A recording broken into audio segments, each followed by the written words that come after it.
Hello दोस्तों, स्वागत है जीके के एजुकेशन पर। आई होप आप अच्छे होंगे।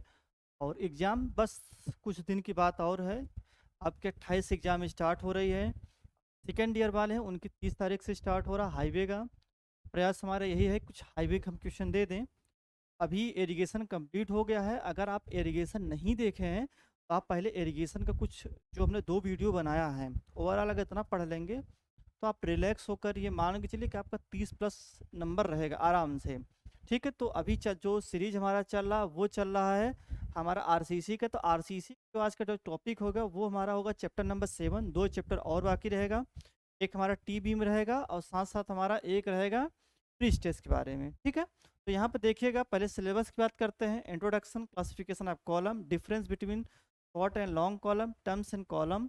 ठीक है, रेनफोर्स इन कॉलम। देखिए यहाँ पर do not proper for the design, यहाँ पर डिजाइन हमें नहीं करना है। ठीक है, ये थोड़ा सा प्रॉपर इंपॉर्टेंट है जेई के लिए। ठीक है, IS 456/2000 specification recording column, load carrying capacity column, design of column. देखिए कॉलम क्या होता है। कॉलम जैसे कि ये मान लीजिए एक सेक्शन है जो वर्टिकली होता है। ठीक है, जिस पर वो लोड आता है तो वो कंप्रेशन लोड को क्या करता है, बियर करता है, उसे बोलते हैं कॉलम। तो देखिएगा, ऐसे ऊर्ध्वाधर संपीड़न पाएं जिनके ऊपर समानता अच्छी संपीड़न भार लगता है। अच्छी संपीड़न जैसे मान लीजिए हमने एक सेक्शन बनाया वर्टिकली। ठीक है, ये हमारा बना और इसके ऊपर क्या आ रहा है, इसके ऊपर एक्सियल लोड आ रहा है। ठीक, क्या आ रहा है, एक्सियल लोड। ठीक है, क्या हो सकता है, ये पॉइंट पर हो मतलब सेंटर पर या सेंटर से बाहर हो। ठीक है, जिनकी लंबाई उनके न्यूनतम पार्श्व माप के 3 गुने से अधिक हो। जैसे लंबाई मतलब ये लंबाई मान ली और ये इसका क्या मान लिया, पार्श्व माप। देखिएगा, जैसे ये हमने क्या माना है, ये लंबाई हो गई और ये हमारी क्या हो गई, पार्श्व माप, ये और ये। ठीक है, इन दोनों में जो हम हमारा कम होगा वो ले लेंगे, वो पार्श्व माप हो जाएगा। और ये लंबाई, तो ये लंबाई और ये जो पार्श्व माप है इनका कितना होना चाहिए, 3 गुना होना चाहिए। तो स्तंभ के कॉलम कॉलम के नाम से जानते हैं। पेडेस्टल क्या होता है कि वह मेंबर जिसकी ऊंचाई उसके न्यूनतम पार्श्व माप से कम हो। मतलब जैसे मान लीजिए कि ये फोन है। ठीक है, फोन मतलब हमने क्या मान लिया, पेडेस्टल। मतलब जो लंबाई है इसके न्यूनतम पार्श्व माप से क्या हो, कम हो, मतलब 3 गुने से कम हो। ठीक है, मतलब जो हमारी लंबाई है ये जो न्यूनतम पार्श्व माप है इससे क्या होना चाहिए, 3 गुने से कम हो, तो हम बोलते हैं पेडेस्टल। अब आता है स्टेट। स्टेट क्या होता है, जैसे देखिएगा, ऐसे संपीड़न अवयव जो क्षैतिज अथवा तिरछे लगे हों। जैसे यहाँ पर अगर हम बात करते हैं, जैसे मान लीजिए ये हमारी क्या हो गई एक। ठीक है, यहाँ ट्रस बना दी। ठीक है, ये हमारे जो तिरछे मेंबर लगे हुए हैं ये हमारे सब क्या हो जाएंगे, या ऐसे लगे जो हैं, इसे हम क्या बोलते हैं, स्टड बोल देते हैं। क्या बोल देते हैं, ना क्या। तो लिखा क्या है, ऐसे संपीड़न अवयव जो क्षैतिज अथवा तिरछे लगे होते हैं तथा उन पर अच्छी भार लगता है, संपीड़न या टेक कहलाती हैं। ये छत के कैंचों में लगाई जाती है। अब देखिएगा, जैसे बात समझ आती है कि न्यूनतम पार्श्व माप क्या होता है। तो मैंने कहा ना, न्यूनतम पार्श्व माप की बात करेंगे। जैसे ये हमारी लंबाई हो गई, ये हमारी क्या हो गई, ये चौड़ाई हो गई और इसकी विड्थ हो गई। तो इसमें से जो हमारा क्या होगा, ज़्यादा होगा, तो ये हमारा लीस्ट लेटरल डायरेक्शन, मतलब दोनों डायरेक्शन में। यहाँ पर तो कम दिख रहा है ना, क्योंकि जब हम कॉलम लेते हैं तो लगभग लगभग क्या होता है, चौड़ाई या मोटाई लगभग लगभग क्या देखते हैं, वैसे ही रहता है और लंबाई इसकी ज़्यादा रहती है। ठीक है, तो यहाँ पर हम ये देखेंगे लीस्ट लेटरल डायरेक्शन, मतलब जो हमारी लेंथ होगी, और लीस्ट लेटरल डायरेक्शन। देखिए होता क्या है, इस तरह से आपके बने हुए हैं कॉलम। बात कर डायरेक्शन इस तरह से होते हैं, मतलब लंबे होते हैं, इस तरह का आपके बने होते हैं। ठीक है, या ऐसे कर सकते हैं।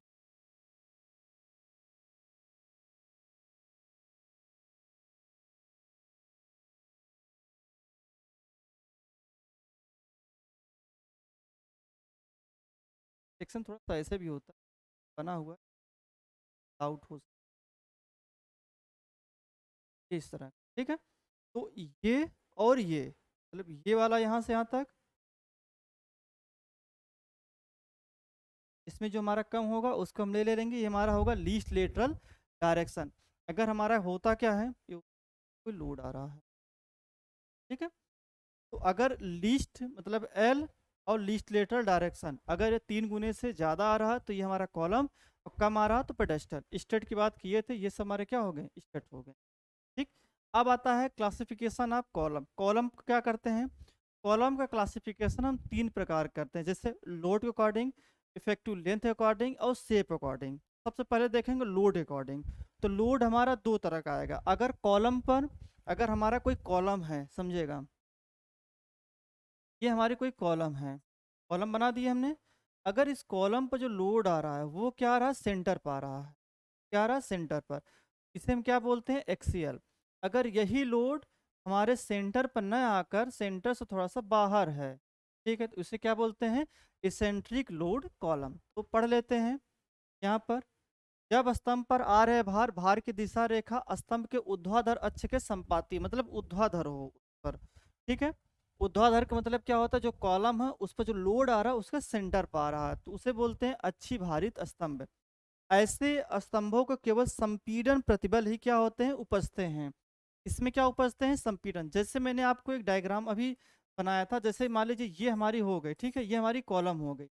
इस कॉलम पर जो हमारा लोड आ रहा है इसके सेंटर पे आ रहा है, कहाँ आ रहा है, सेंटर पे आ रहा है, ठीक है। तो इसे हम क्या बोलते हैं, अक्षीय भारित। इसे क्या बोलते हैं हम, अच्छी भारित स्तंभ बोलते हैं, ठीक है। और इस पर क्या होता है, केवल संपीड़न प्रतिबल उपजते। कौन प्रतिबल उपजते हैं, प्रतिबल उत्केंद्रित भारित। जैसे जब स्तंभ पर आ रहे भार की क्रिया रेखा स्तंभ के ऊर्ध्वाधर रेखा के संपाती नहीं। जैसे यहाँ पर हम एक डायग्राम बनाते हैं। अब देखिए ये हमारी क्या होगा, सेंटर लाइन, अभी सेंटर लाइन से थोड़ा सा इधर है, या हो सकता है इधर हो, ठीक है। मतलब कि इसके सेंटर से थोड़ा सा हट को हो, तो बोलते हैं अच्छी भारित स्तंभ। क्या बोलते हैं, सॉरी, उत्केंद्रित भारित स्तंभ, केंद्रित भारित स्तंभ। जब स्तंभ पर आ रहे भार की क्रिया रेखा स्तंभ के ऊर्ध्वाधर अक्ष के संपाती नहीं होती है, तो ऐसे स्तंभ को उत्केंद्रित भारित स्तंभ कहते हैं। क्या कहते हैं, उत्केंद्रित भारित स्तंभ कहते हैं। ऐसे स्तंभों में संपीड़न प्रतिबल के साथ नमन प्रतिबल आता है। कैसे नमन, जैसे मान लीजिए कि ये हमारी है, ठीक है, मान लीजिए कॉलम है। अब मान लीजिए लोड यहाँ आ रहा है, तो साथ में क्या होगा, यहाँ पर बेंडिंग होगा, ठीक है। अगर बीच में है तो बेंडिंग संभावना नहीं होगी, मगर जैसे किनारे पर या यहाँ तो क्या होगा, बेंडिंग होगी, ठीक। सभी स्तंभों, सभी स्तंभ 20 mm की न्यूनतम उत्केंद्रता के लिए डिजाइन किए जाने चाहिए। तो यहाँ पे देखिए डायग्राम बनाया गया है एक्सिली, ठीक है, 20 में लोड आ रहा है, यहाँ पर हट के, तो ये हमारी इसेंट्रिसिटी होगी, ठीक है। अब बात करते हैं according to effective length according, short column और लॉन्ग कॉलम, इसे बोलते हैं सेंडर कॉलम। देखिएगा शॉर्ट कॉलम क्या होता है, जब हमारी जो प्रभावी लंबाई होती है, देखिए प्रभावी लंबाई क्या होती है, जैसे मान लीजिए ये हमारी कॉलम हो, ठीक है, हमने कॉलम बना। कॉलम क्या होता है, यहाँ पर मान लीजिए, अब कॉलम क्या होगा, यहाँ से बेंड होगा, अगर लोड आएगा तो बेंड होगा। प्रभावी लंबाई इसकी क्या होगी, यहाँ से, ये इसकी प्रभावी लंबाई। जबकि टोटल लंबाई क्या, देखिए प्रभावी मतलब जहाँ से ये स्टार्ट हुआ, कुछ मान लीजिए यहाँ।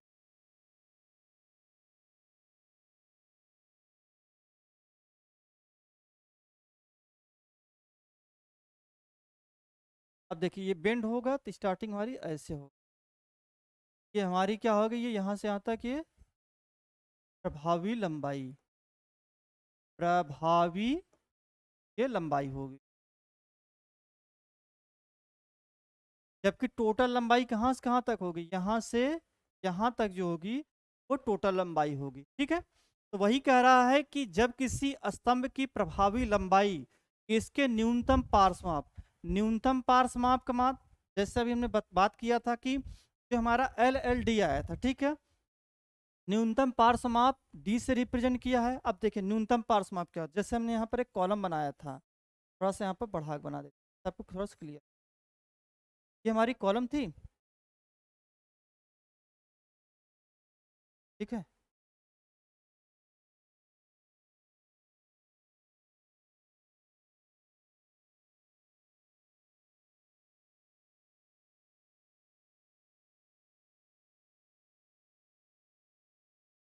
ये मान लीजिए ये, ठीक है?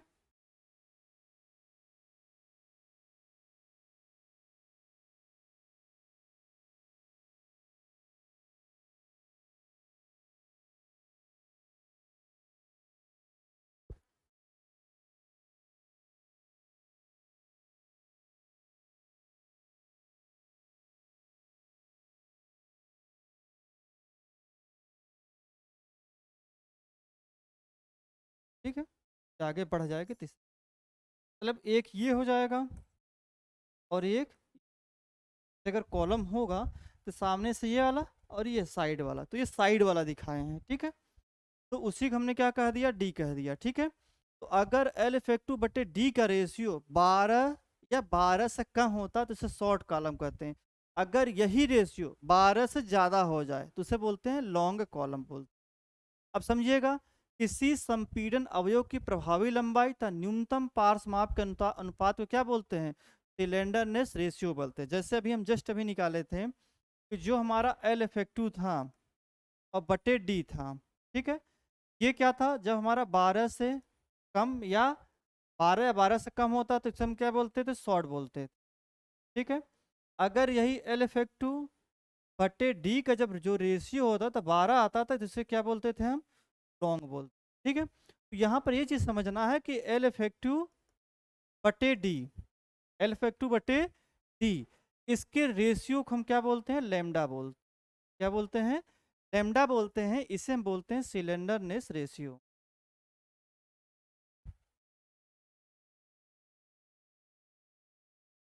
क्या बोलते हैं, सिलेंडरनेस रेशियो। तो वही कह रहा है, किसी संपीड़न अवयव की प्रभावी लंबाई तथा इसके न्यूनतम पार्श्व माप के अनुपात को क्या बोलते हैं हम, सिलेंडरनेस रेशियो कहते हैं। तो यहाँ लेमडा बराबर क्या किया है, एल इफेक्टिव, ठीक है, एल इफेक्टिव बटे, ठीक है, बस इतना समझना है।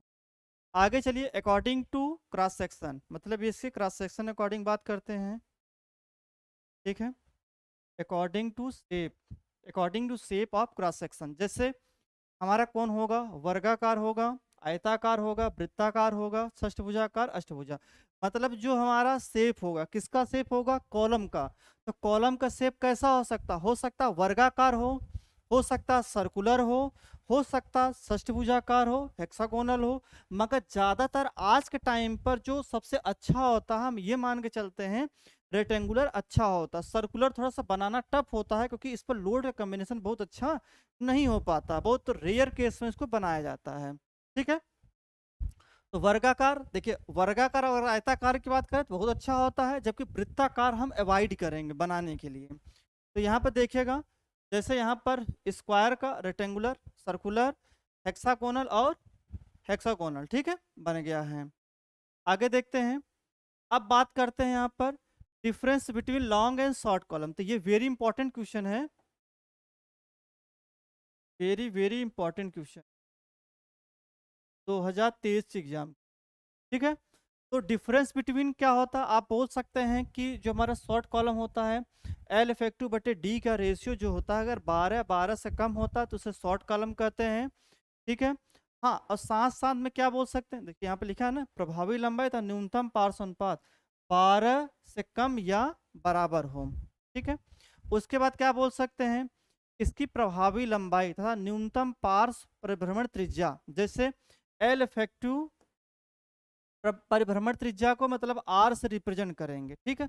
अगर इसकी वैल्यू, अगर इन दोनों की वैल्यू आर में, आर मिनिमम का मतलब क्या होता है, आई एस एक्स, मतलब कि हम क्या निकाल लें, I S X I Y Y, जो वैल्यू कम होगा वही हमारी आर हो जाएगी, ठीक है।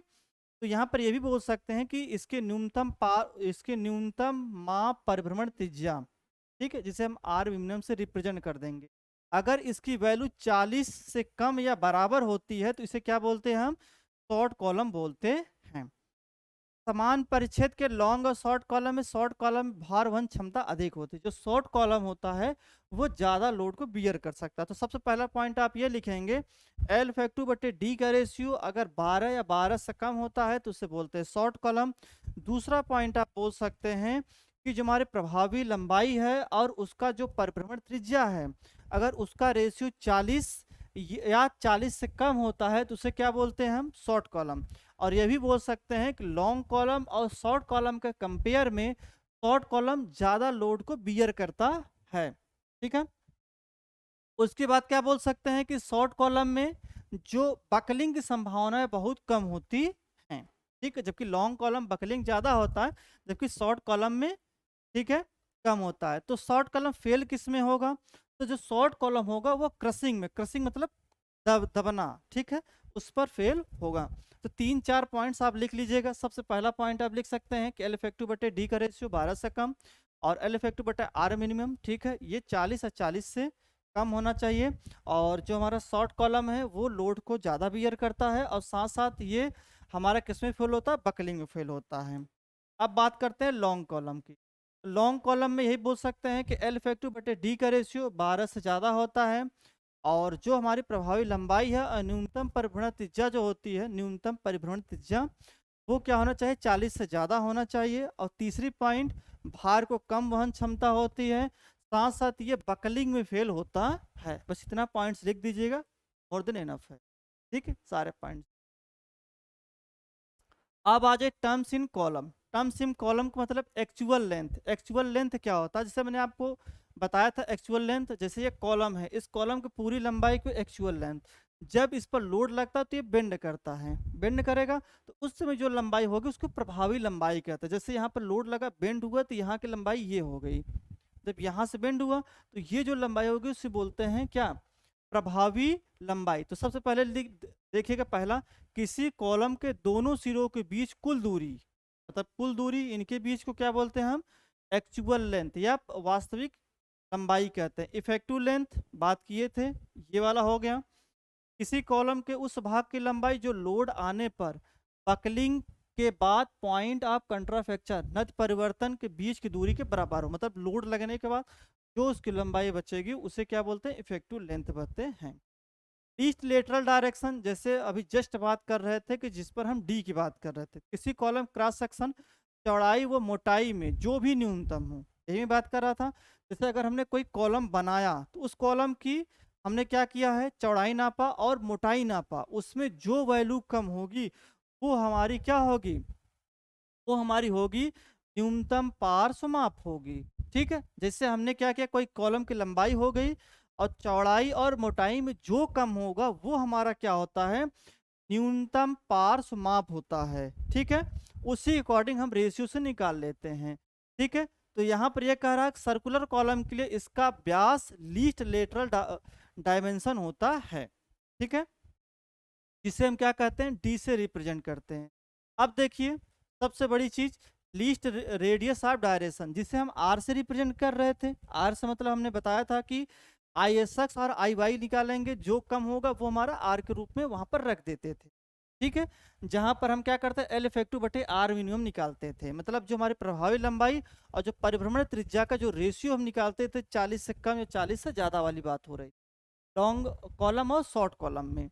यहाँ पर क्या कह रहा है कि किसी कॉलम के क्रॉस सेक्शन के न्यूनतम जड़त्व आघूर्ण, तो न्यूनतम जड़त्व आघूर्ण मतलब आई मिनिमम, ठीक है, क्या करेंगे, आई मिनिमम, तो आई मिनिमम बराबर ए आर स्क्वायर, तथा क्षेत्रफल के अनुपात को, क्षेत्रफल मतलब उसका क्षेत्रफल कैसा है, ठीक है, को न्यूनतम परिभ्रमण त्रिज्या कहते हैं। इसे हम क्या कहते हैं, न्यूनतम परिभ्रमण त्रिज्या। जैसे आप मैकेनिक्स में पढ़े होंगे, आर बराबर क्या होता है, आई मिनिमम, मतलब हम निकालेंगे I S X I Y Y निकालेंगे, उसको एरिया से हम क्या करेंगे, भाग देंगे रूट में, तो जो वैल्यू आती है वो हमारी आती है आर की वैल्यू, ठीक है, क्या आएगी, आर।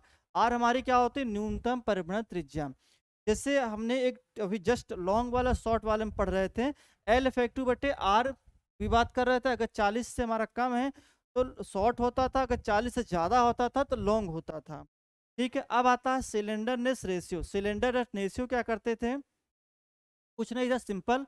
इसमें हम क्या कर रहे थे कि सिलेंडर रेशियो जिससे बात करते हैं, जो हमारा होता है एल, ठीक है, जो हमारा इफेक्टिव लेंथ आ रहा है, ठीक है, उस इफेक्टिव लेंथ में जब हम न्यूनतम परिभ्रमण त्रिज्या का भाग देते थे, उसे क्या बोलते थे, सिलेंडरनेस रेशियो कहते थे। क्या कहते थे, सिलेंडरनेस रेशियो। मतलब अगर कोई कॉलम है, कॉलम का एक्चुअल लंबाई जब लोड आएगा तो बेंड होगा, जो लंबाई बचेगी उसे क्या बोलते हैं, इफेक्टिव बोलते हैं।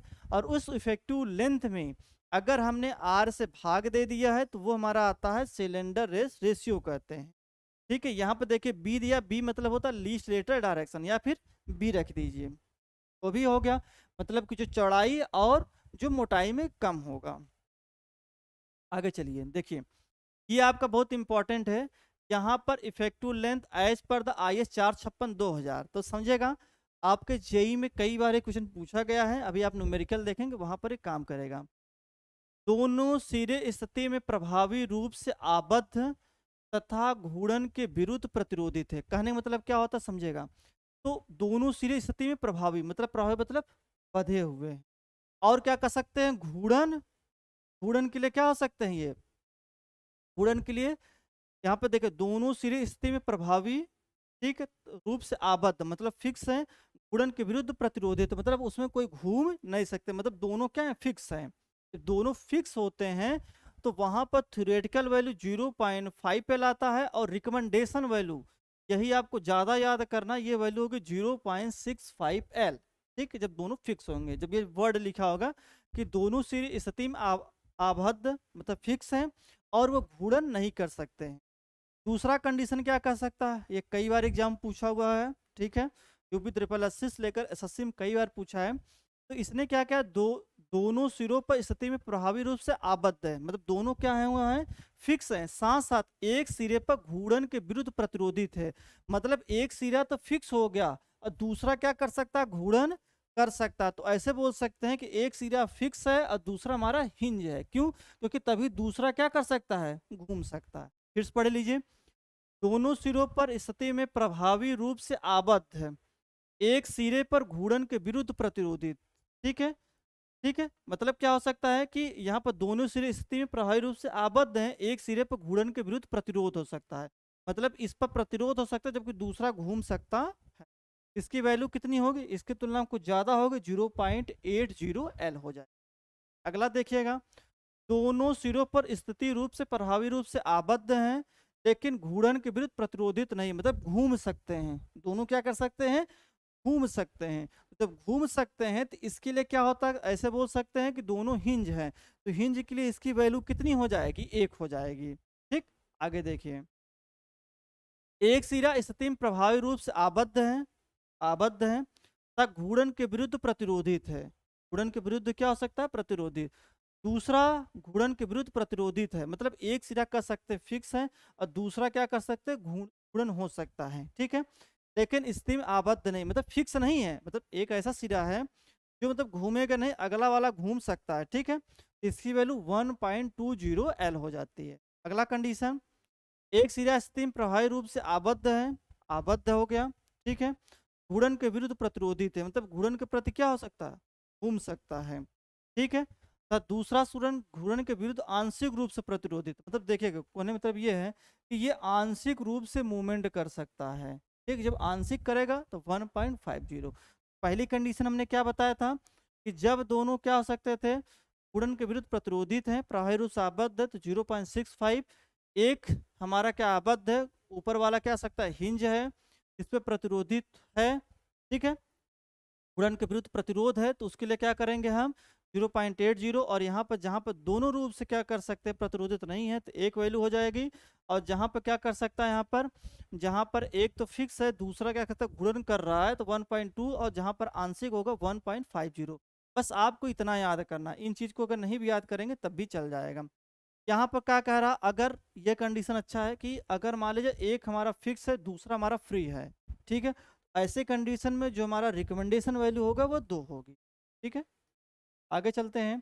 अब देखिए रेनफोर्स इन कॉलम, रेनफोर्समेंट इन कॉलम में हम क्या देखते हैं कि कंक्रीट कॉलम में 2 प्रकार का रेनफोर्स दिया जाता है। कौन कौन, अगर आप कोई कॉलम देखे होंगे, ठीक है, अगर जस्ट अभी हम आपको कॉलम एक डायग्राम दिखाएंगे, अगर आप कॉलम देखे होंगे तो कॉलम में क्या होता है कि ऊपर एक हमारा वर्टिकल बार होता है जिसे बोलते हैं मीन बार। ठीक है, और साइड में जैसे उसको बांधने के लिए हम क्या करते हैं, टाई का यूज करते हैं। तो यहाँ पर 2 बार का यूज होता है। कौन कौन, एक मेन बार का और एक टाई बार का यूज होता है। ठीक है, आगे देखते हैं, जिसे टाई बार बोलकर हम स्पाइरल ही बोल सकते हैं, मतलब टाई बार और दूसरा इस पर स्पाइरल। तो यहाँ पर देखिएगा, मेन बार या लॉन्गिट्यूड जो लंबाई की दिशा में देते हैं किसी कॉलम में, ठीक है, दूसरा ट्रांसवर्स जो हमारा क्या होता है, थोड़ा सा आपको दिखा देते हैं, अभी डायग्राम दिखाएंगे तो आप समझ जाएंगे।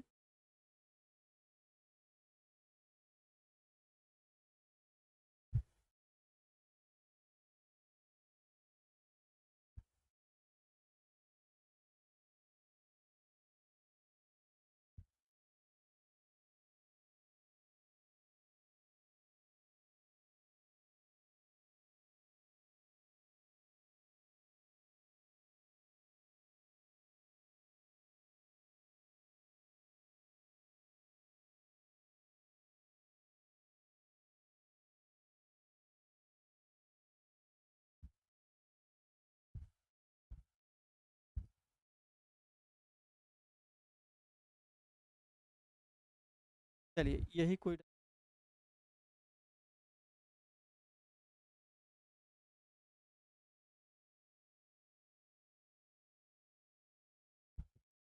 देखिए जैसे ये हमारा क्या हो गया, मेन बार, ऊपर वाला मेन बार हो गया। और जो ये साइड में ये ऊपर जो दिया है, ये बोलते हैं ट्रांसवर्स। ठीक, मतलब एक सीधा सीधा दिया है और एक साइड साइड दिया है, ये वाले साइड साइड इस तरह। एक तो हमारा क्या है,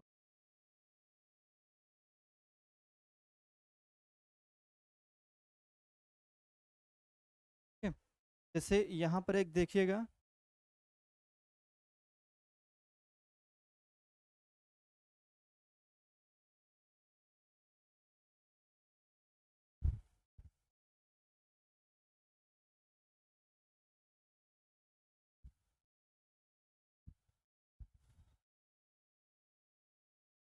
देखिएगा जैसे यहाँ पर ये हमारी क्या हो गई, main bar.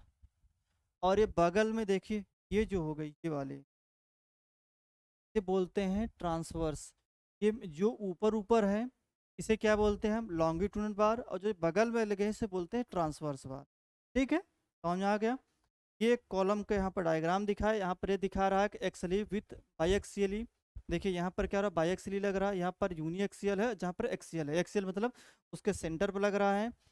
Axially loaded with uniaxial मतलब बेंडिंग, जहाँ पर इसेंट्रिसिटी वाला कंडीशन, यहाँ पर देखिए उसके दोनों तरफ नहीं रहे, इसे बोलते हैं बाई एक्सियल, मतलब एक्स और वाई दोनों डायरेक्शन। ठीक है, यहाँ पर मैं आपको डायग्राम बना ही दिया हूँ, बता ही दिया हूँ कि हमारे मेन बार होता है जिसे हम बोलते हैं मेन बार या लॉन्गिट्यूडनल बार, और ये हमारी क्या होती है, इधर जो साइड में लगे ये वाले, ये इसे बोलते हैं।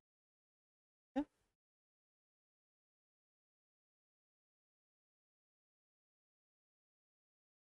तो ये बार हो गई, आगे देखिएगा। तो यहाँ पर जो बीच में होगा उसे ये वाला देखिए मेन बार होगा, और साइड में हमारे क्या होता है, बांधे रहता है, उसे हेलिकल बार बोलते हैं। ठीक है, देखिएगा यहाँ पर सबसे पहला चीज तो जो था हमारा लॉन्गिट्यूडनल बार, दूसरा ट्रांसवर्स या लेटरल एनफोर्स जिसे बोलते हैं। ये जो ट्रांसवर्स की बात कर रहे हैं, ट्रांसवर्स या लेटरल में ये दो टाइप होता है, टाई बार या हेलिकल। हेलिकल मतलब एक रिंग की तरह बांध देते हैं, ठीक है, स्पाइरल की तरह। तो यहाँ देखिएगा जो सीधी लंबाई में था उसे लॉन्गिट्यूडनल, और ये ट्राई होती, लेटरल टाई हो गई। ठीक है, और हेलिकल मैंने कहा ना कि स्प्रिंग की तरह उसको क्या करते हैं, बांध देंगे तो उसे हेलिकल बोल देते। आगे देखें कि मीन बार सबसे पहले इंपॉर्टेंट है, कई बार जेम पूछा हुआ है। यह खड़ी छड़ों में, खड़ी हमारी छड़ें थी, ठीक है, डाली जाती हैं। ये छड़ें कंक्रीट के साथ मिलकर कंप्रेशन लोड को बियर करते हैं, मतलब सीधी सीधी जो हमारी वर्टिकली डाली गई उसे मीन बार कहते हैं। और मीन बार को जो व्यास होता है 12 से 50 mm होता है। कितना होता है, 12 से 50 mm होता है। ठीक है, 12 से कितना होता है, 50 mm, याद रखिए। और जो हम एरिया लेते हैं कॉलम का, तो कॉलम के एरिया 0.8 से लेकर 6%, जबकि हमने आपको बीम में बनाया था 4%। कितना, 4%, और मिनिमम 0.85 BD/FI करके निकाल लेते थे, और मैक्सिमम 4% होता था। ठीक है, और यहाँ मैक्सिमम कितना होगा, 6%, और मिनिमम कितना होगा हमारा 0.8%। अब यहाँ पर देखिएगा, अगर मान लीजिए स्क्वायर है या रेक्टेंगुलर, आप कभी कभी देखते होंगे स्क्वायर और रेक्टेंगुलर, एक यहाँ एक 4 होगा। ठीक, अगर मान लीजिए सर्कुलर है तो सर्कुलर ये है, 1 2 3 4 5 6 होंगे। ठीक है, तो सर्कुलर हमारे कितने होंगे, 6 होंगे, और स्क्वायर या रेक्टेंगुलर में 4 होंगे। अब देखिए, अब हमें करना क्या है, जो क्षणों का अंतराल रखेंगे, ठीक है, तब जो हम क्षणों के बीच का अंतराल रखेंगे, चाहे इस पर बात करेंगे तो ये कितना रखेंगे, 300 से अधिक नहीं रखेंगे। तब इनके बीच की चाहे स्पेसिंग कर लो, चाहे इनके इनके बीच की स्पेसिंग कर लें, वो 300 से ज़्यादा नहीं होना चाहिए। ठीक, कवर कितना छोड़ेंगे, कवर भी जैसे कि मान लीजिए जब हम कॉलम कोई कॉलम बनाएंगे तो कवर छोड़ेंगे, तो कवर कितना छोड़ेंगे, 40 mm। 40 mm से अधिक नहीं होना चाहिए। ठीक है, अब बात करते हैं लेटरल। लेटरल क्या होता था, जैसे मान लीजिए ये हमारी कॉलम थी, ये हमारी कॉलम थी। ठीक, अब इसको बांधे रखने के लिए हम क्या बोलते थे, लेटरल बोलते थे। क्या बोलते थे, लेटरल बोलते थे। तो लोड आने पर लॉन्गिट्यूडनल बार को बाहर जाने से भटकने, मतलब अगर लोड आएगा, लोड अगर आएगा तो ये क्या हो जाएगा, भटक जाएगा, तो इसको बांधे रखता है, मतलब इनको इनको क्या करता है, ये बांधे रखता है। ये बोलते हैं क्या, लेटरल रेनफोर्समेंट कहते हैं। लेटरल रेनफोर्समेंट का यूज किया जाता है। ये दो प्रकार का होता है, ठीक है, एक टाइक रूप में, एक हेलिकल रूप में। अगर टाइक रूप में होगा तो ये जो ये वाली छः, ये वाली, ठीक है, ये कितना होगा 8 से 16 या फिर ऐसे बोल सकते हैं डाया आप लॉन्गिट्यूडनल बार, जो लॉन्गिट्यूडनल बार है, इन दोनों में जो मैक्सिमम होगा वो हम क्या लेंगे, टाई बार का डाया ले लेंगे, ठीक है। स्पेस कितना रखेंगे, इनके बीच में स्पेस कितना रखेंगे, वेरी इंपॉर्टेंट है। अभी तो हम उनका देखे थे कि 300 होता, अब इनके बीच में LLD मतलब न्यूनतम पार्श्व माप, मतलब जो हमारी चौड़ाई है और जो हमारी मोटाई है, जो कम होगा वो, या 16 फाई मतलब जो हमने यहाँ पर यूज किया टाई बार में, ये 300 mm। तो जो हमारा मिनिमम होगा वो हम क्या करेंगे, इनके इनके बीच में स्पेसिंग प्रोवाइड कर दें, ठीक। अब आते हैं हेलिकल बार। हेलिकल बार में हमने ये देखा था, जो हमारी बार थी इस तरह, ये था, हमने इस तरह का बार प्रोवाइड, ये हमारी होती थी हेलिकल। तो हेलिकल में सबसे पहले डाया देख लेते हैं, 8 mm से 16 mm का यूज करेंगे, ठीक है, जैसे वहाँ पर भी कर रहे थे। और वहाँ पर हम मेन बार कर लेते थे, उन दोनों में जो मैक्सिमम होता था। यहाँ हम क्या करेंगे,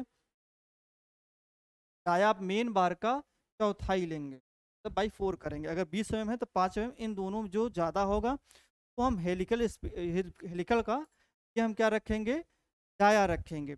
अब पिच, पिच के मतलब इन दोनों के बीच की दूरी कितनी रखेंगे, हमारी पिच होगी, पिच 75 mm, या डायाप कोर का मतलब जो हमारी ये कोर होती है, तो हमारे बार हो गया, ये वाला एरिया क्या होता है, कोर, ठीक है। कोर को बाई 6 कर देंगे, तो जो वैल्यू आएगी वही हमारा पिच होगा, ठीक है। मैक्सिमम पिच मतलब ज़्यादा से ज़्यादा कितना रखते हो, मिनिमम कितना रखेंगे, मान लीजिए ये पिच रखेंगे, मिनिमम कितना रख सकते हैं 25 mm, या 3 गुणे डाया स्पायरल बार, जो स्पायरल बार हम यूज कर रहे हैं उसका 3 गुना करेंगे, जो कम होगा वो ले, ठीक। अब आता है कोर का व्यास कैसे, तो अब देखिएगा डायाप कोर, कोर कैसे निकालेंगे, जो डायाप कॉलम होगा, कॉलम का डाया दिया रहेगा 400 × 500 या 400 × 400 या 300 × 300, ठीक है। तो यहाँ पर हमें क्या होगा, डायाप कॉलम दिया रहेगा, कवर का मतलब जस्ट हमने बताया था कि 40 mm कवर लेते हैं, उसको घटाएंगे, और जो स्पायरल बार होगा उसका, ठीक है, उसका 2 का गुणा करें, क्योंकि 2 बार हम करते हैं, तो वहाँ पर क्या करेंगे, ऐड करेंगे, तो ये हमारा आ गया डी के, जिसे बोलते हैं कोर, डाया आप कोर देख लीजिए। कोर एक बार अगर नहीं समझ रहे हैं तो कोर समझ लीजिए क्या है, देखिए ये बीच वाले भाग को कोर कहेंगे, ठीक है। क्यों कोर निकालें, देखिए सबसे पहले बताए कॉलम जो है, क्योंकि हमें निकालना है कोर, ये वाला पोर्शन, तो जो हमारा ये पूरा टोटल है कॉलम, ठीक है, पहला काम। फिर हमने क्या किया था, कवर, तो ये कवर हमारी थी, कवर को घटाएंगे, एक इस तरफ एक इस तरफ, ठीक है, या मतलब दोनों तरफ से हो जाएगा, या ये ले लिए ये ले लिए, तो ठीक है 2 गुना कर दिए। और साथ साथ हमने क्या किया, इसमें ऐड किए हैं कौन सी, जो यहाँ पर हम हेलिकल बार यूज, ठीक है, वो ऐड हो जाए। अब देखिए आगे चलते हैं, load carrying capacity short column आपको याद करना बहुत इंपॉर्टेंट है, जो हम बताएंगे वही आपको याद करना है। IS कोड के रिकमेंडेशन अकॉर्डिंग ये बताया गया, कंक्रीट की जो अधिकतम संपीड़न सामर्थ्य हो, तो जब हमारी चल रही थी वर्किंग स्टेट की बात, तो हमने बताया था 0.446 FCK, ठीक है, वहाँ पर लेते थे बीम में। तो यहाँ पे कितना लेते हैं, यहाँ पर ये माना गया है कि 0.4 लेते हैं, कितना 0.4 FCK लेते हैं। अब जैसे वहाँ पर स्टील में कितना लेते थे 0.87 FY, यहाँ पे कितना लेंगे स्टील में 0.67 लेते हैं, ठीक है। क्यों ले रहे हैं, क्योंकि ये संपीड़न के लिए बात कर रहा है, ठीक है। वहाँ पर जबकि हम टेंशन की बात कर लेते थे, लिखा है तनन क्षेत्र में 0.87 लेते थे, संपीड़न में कितना लेंगे 0.67 लेंगे, ठीक है। कंक्रीट में अधिकतम सामर्थ्य जो हमने बताया 0.4। अब क्या करेंगे, मिनिमम इसेंट्रिसिटी, हम ये मानेंगे 0.05 डी, डी क्या हमारा है, ईस्ट लेटरल डायमेंशन, जो लंबाई और जो चौड़ाई में, जो हमारी चौड़ाई और जो हमारी मोटाई में कम होगा उसको ले लेंगे। अब आता है स्ट्रेंथ निकालने के लिए, तो स्ट्रेंथ अगर हम किसी भी सेक्शन का स्ट्रेंथ निकालेंगे, स्टील और कंक्रीट के कॉलम में क्या होता है, स्टील और कंक्रीट होता है, तो स्टील कितने लोड को सहन कर सकता है और कंक्रीट कितने लोड को सहन कर सकता है, वही क्या होता है हमारा स्ट्रेंथ होता है। तो बोल सकते हैं 0.4 FCK AC, AC क्या होता है, एरिया ऑफ कंक्रीट, FCK जो हमारी अभिलाक्षणिक सामर्थ्य 0.4। अब इधर देखते हैं, हम स्टील की बात करते हैं, तो 0.6 FCK ASC मतलब एरिया ऑफ स्टील हो जाएगा। अब देखिएगा अगर कभी कभी ऐसा होता है, यहाँ पर देखिएगा, मान लीजिए कि हमें क्या कर रहा है, कि कभी कभी मान लीजिए हमें टोटल एरिया दिया है, तो टोटल एरिया कैसे निकलेगा, हमारा AC प्लस ASC। ठीक है, मान लीजिए हमें AC दिया है, AC दिया है और A दिया है, तो हम ASC निकाल सकते हैं। अगर नहीं दिया है, मान लीजिए हमें SC दिया है, A दिया है, तो यहाँ से हम AC निकाल सकते हैं। ठीक, तो सिंपल चीज़ है। अगर हाँ, एक बात और ध्यान दीजिएगा, ये इंपॉर्टेंट, अगर स्पाइरल बार का यूज करेंगे तो जो हमारी स्ट्रेंथ होती है वो 5% बढ़ जाती। ठीक है, क्या होती है, 5% बढ़ जाती है। तो यहाँ पर देख लीजिए, लोड की बात अगर कर दिया है तो लोड की total load P, load taken concrete plus steel, मतलब लोड को कौन कौन बियर करेगा, लोड और कंक्रीट दोनों बियर करेंगे, मतलब कंक्रीट और स्टील। यहाँ पर हम बोल सकते हैं P बराबर जो लोड आएगा, तो load of concrete, load of steel, ये हो गया। अल्टीमेट लोड की बात करेंगे, 0.4 FCK AC, 0.67 FI ASC हो जाएगा। ठीक है, और AG मतलब टोटल हमारा किस पर होगा, जो हमारा कंक्रीट का है, जो हमारे स्टील हो गया। AC मतलब area of concrete, ASC area of column. यहाँ पर एक क्वेश्चन देख लीजिए, बहुत आसान है। एक लघु प्रबलित कंक्रीट स्तंभ की माप 200 गुणे 300 है, जिसमें 20 mm की 4 छड़ें, प्रत्येक कोने पर एक प्रबलन दिया गया है। स्तंभ की 4 भार वहन क्षमता को सुरक्षित क्षमता ज्ञात करें। न्यूनतम उत्केंद्रता 0.05 D मान ले और भार गुणांक 1.5 ले। सबसे पहले हम ये देख लेंगे B और D दिया है। अब देखिए, जब B और D दिया है तो हम पहले एरिया निकाल लेते हैं। एरिया कैसे करेंगे, दोनों को मल्टीप्लाई कर दे रहे हैं, तो ये हमारी कितनी आ जा रही है, 60,000 आ रही है। अब देखिए यहाँ पर क्या दिया है, 20 mm की 4 छड़ें, तो क्या करेंगे, π/4 इंटू डी स्क्वायर कर देंगे, इंटू 4, तो एरिया आ गया। चलिए, अब हमें निकालना है कंक्रीट का, तो कंक्रीट कैसे निकालेंगे, AG है, ASC दिया है, तो डायरेक्ट हम AC निकाल सकते हैं। AC निकालने के लिए क्या करेंगे, इधर लाएंगे तो AG इधर हो जाएगा और ASC। कहने मतलब क्या है, हमें क्या दिया है, AG आ गया है, ASC आ गया। ठीक है, तो हम पढ़ते क्या थे, AG बराबर AC प्लस ASC, तो हमें ये निकालना है, तो AC बराबर हमारा क्या हो जाएगा, AG माइनस ASC हो जाएगा। ठीक है, तो इसको हम क्या करेंगे, निकाल लेंगे। ठीक है, AC आ गया। अब जब AC आ गया तो कुछ नहीं है, सब आसान है। डायरेक्ट फार्मूला हमारा है 0.4 FCK AC, 0.6 FI ASC। 0.4 FCK 15 का यूज किया गया है, AC अभी आ ही गया है। 0.67 FI 250 का यूज किया गया है, और उसके बाद क्या हो जाएगा, ASC 1256 निकाले, डायरेक्ट हमारा क्या हो जाएगा, 56.28। यहाँ पर सेफ फैक्टर दिया है 1.5, भाग दे देंगे तो ये आ जाएगा 37.53 टन। बस यहाँ देखना आपको। लोड कैरिंग कैपेसिटी ये बता ही दिए हैं, इस पर चर्चा हो गई। Load carrying capacity for long column. अच्छा, लॉन्ग कॉलम के लिए बात करते हैं, L इफेक्टिव बटे LLD ज़्यादा हो जाए 12 से, या फिर L इफेक्टिव बटे R 40 ज़्यादा हो, तो ये क्या होता था, हमारी लॉन्ग कॉलम होती। ठीक, यहाँ पर ज़्यादातर आपको शॉर्ट कॉलम देखना है। यहाँ पर एक रिडक्शन फैक्टर आता है। रिडक्शन फैक्टर क्या होता है, इसकी वैल्यू हमारा हमेशा क्या होता है, 1 से कम आती है, तो CR वैल्यू एक ऐड होता है इसमें लॉन्ग कॉलम में 1.25। इसको याद रख लीजिए, अगर याद हो सके तो ठीक है, अदरवाइज आप शॉर्ट कॉलम का चीज़ आपको लर्न करके जाना है, बस इतना तक करके आना है। ये थोड़ा सा अगर पढ़ना हो तो इस टाइप का हो जाए, 1.25 L इफेक्टिव बटे 48 P हो जाएगा। ठीक है, अगर मान लीजिए हमारा क्या हो रहा है, सर्कुलर कर्व यूज कर रहा है, तो 1.25 L इफेक्टिव बटे 160 हो जाएगा। P क्या है, list lateral dimension of column, R list radius of direction हो जाएगा, डायरेक्शन फॉर स्पाइरल कंक्रीट। ठीक है, अभी जस्ट इसको निकाले थे, इसमें कुछ नहीं करना था।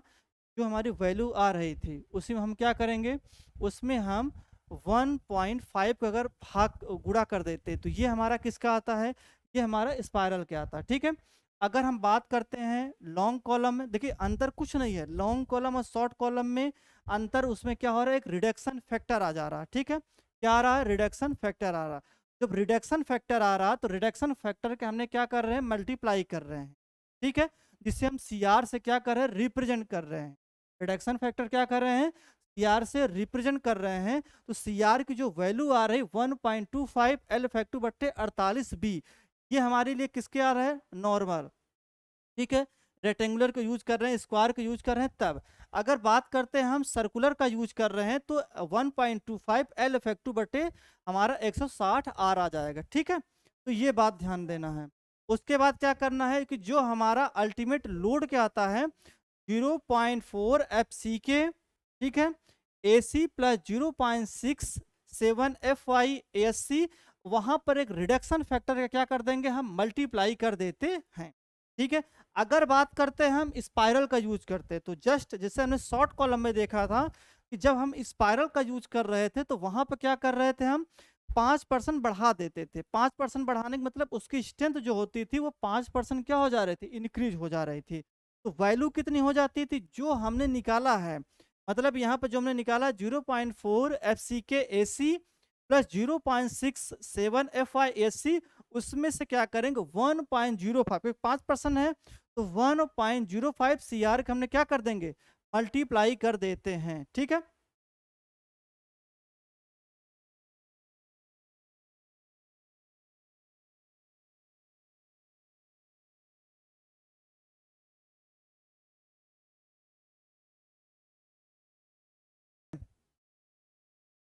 आगे चलते हैं, स्पाइरल बार के लिए स्ट्रेंथ 5% तभी बढ़ाते हैं जब निम्न शर्तें होती हैं। तो कब होंगी, मतलब 5% कब बढ़ाएंगे, देखिए सिंपल चीज है, ये चीज फॉलो होना चाहिए। Volume of spiral bar, volume of मतलब वॉल्यूम ऑफ कोर, कोर अभी दिखाई दिखाई दिए थे, ये क्या होना चाहिए, ज्यादा या बराबर होना चाहिए 0.36 AG। AG बताते हैं क्या है, AK -1 FCK FY, ये आपको पता है, ये आपको पता है, ये पता। अब आपको ये बताते हैं कि AG और AK कैसे निकलेंगे। तो सबसे पहले देखिए, ये आपके लिए एक्स्ट्रा हो रहा है, ठीक है, ये आपको एग्जाम में करना नहीं, बस नॉलेज के लिए आपको समझना है। ठीक है।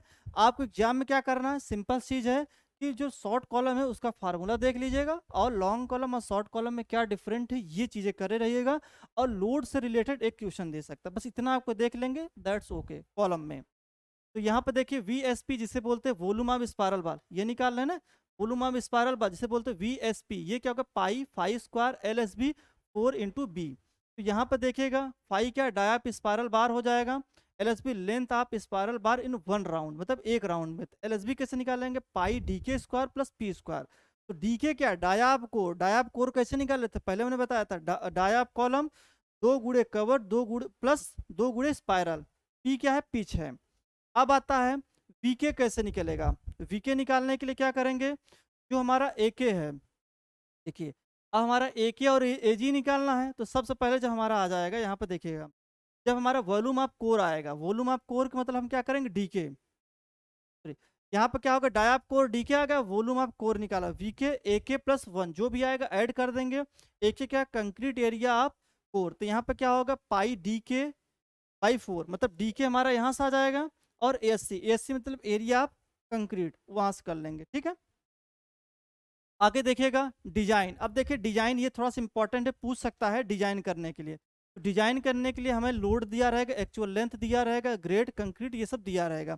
तो सबसे पहले हम साइज की बात करेंगे, एज्यूम करेंगे लॉन्गिट्यूडनल बार, तो 0.18 से, ठीक है, मतलब 0.8 से 6%, ठीक है, 0.8 से कितना होगा, 6%, ठीक है, 0.826%, ठीक है। अब देखिए जो जनरली हम लेते हैं 1 से 2% हम ASC लेते हैं, ठीक है। जो area of steel in compression की बात करते हैं 1 से 2% आप AG का, AG क्या है, ग्रॉस कॉलम। अब दूसरा क्या करेंगे, लोड निकालेंगे, तो लोड निकालने के लिए just 0.4 FCK AC plus 0.6 FI ASC हो जाएगा। तो यहाँ से अगर AC निकालना होगा तो AC निकालने के लिए कुछ नहीं करना, जैसे हमने आपको बताया था, क्या करेंगे, AG बराबर जो हमारा होता है AC प्लस ASC, अगर हमें AC निकालना है तो क्या करेंगे, AG माइनस ASC बराबर क्या हो जाएगा, AC हो, ठीक। ये हो गया, यहाँ से निकाल लेंगे, फिर हम क्या निकालेंगे यहाँ से, तो कैलकुलेशन डायमेंशन ऑफ कॉलम निकाल लेंगे, अगर स्क्वायर है तो बी स्क्वायर एजी का रूट कर लेंगे तो B × B हो जाएगा, अगर रेक्टेंगुलर होगा तो B × D कर लेंगे, ठीक है, B एज्यूम कर लेंगे, अगर मान लीजिए सर्कुलर है तो क्या होगा, पाई/4 D स्क्वायर करके निकाल लेंगे। अब बात करते हैं रेनफोर्समेंट इन कॉलम की बात, मेन बार की बात करते हैं तो वही बात ही कर लिए, 0.8 से 6%, डाया 12 से 50 में होता है, स्क्वायर रेक्टेंगुलर मैंने बताया था कि अगर रेक्टेंगुलर होगा तो 4, अगर सर्कुलर होगा तो 6 यूज करते हैं। NASC मतलब नंबर आप कितना यूज करेंगे, तो एरिया ऑफ हम स्टील बार, और एक एरिया से हम क्या करेंगे, भाग कर देंगे, तो हमें कितना लगेगा वो पता चल जाएगा। लेटरल में टाई बार और स्पायरल बार, टाई बार हमने देखा था 816 mm, डाया आप मेन बार बाई 4 कर देंगे। यहाँ पर यहाँ पर एक चीज़ को थोड़ा सा ध्यान दीजिएगा,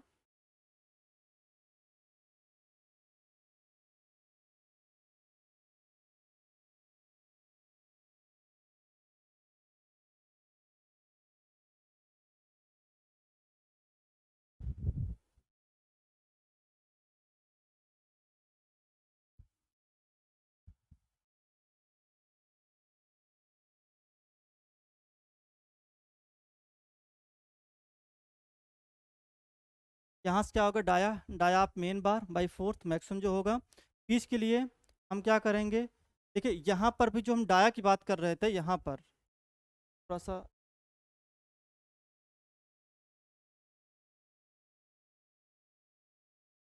जो हम यहाँ पर डाया की बात कर रहे थे, यहाँ पर डाया आप लॉन्गिट्यूडिनल बार बाई 4 हो जाएगा, बाई 4, जो दोनों मैक्सिमम होगा। इस चीज़ को थोड़ा सा याद रखिए, ठीक है, इस चीज़ को थोड़ा सा याद करे रहेंगे तो सही रहेगा, ठीक है। और आगे क्या चलते हैं, आगे देख लेते हैं, थोड़ा सा और बाकी है।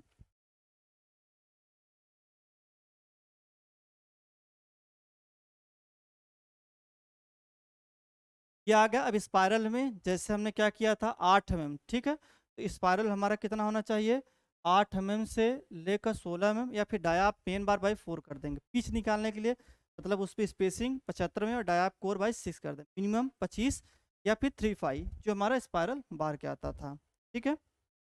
इस तरह से हमारा जो कॉलम है, बस कॉलम इतना आपको पढ़ना है, मोर देन इनफ रहेगा, ठीक है। बस ज़्यादातर आपको क्या पढ़ना है, शॉर्ट कॉलम और लॉन्ग कॉलम में क्या डिफरेंट है, या डिफाइन आप द कॉलम, मतलब कि वर्गीकरण करिए कॉलम का। या फिर दूसरा क्वेश्चन पूछ सकता है हमारा कि एक न्यूमेरिकल देगा शॉर्ट कॉलम का, डायरेक्ट उस पर क्या निकालना, लोड निकालने के लिए फैक्टर ऑफ सेफ्टी से भाग दे देंगे, निकाल, ठीक है। तो अब हमारा जो अगला लेक्चर आएगा, अगला जो भी है चैप्टर, वो चैप्टर नंबर 8 है, ठीक है। चलिए फिर मिलते हैं अब अगले लेक्चर में। जय हिंद, जय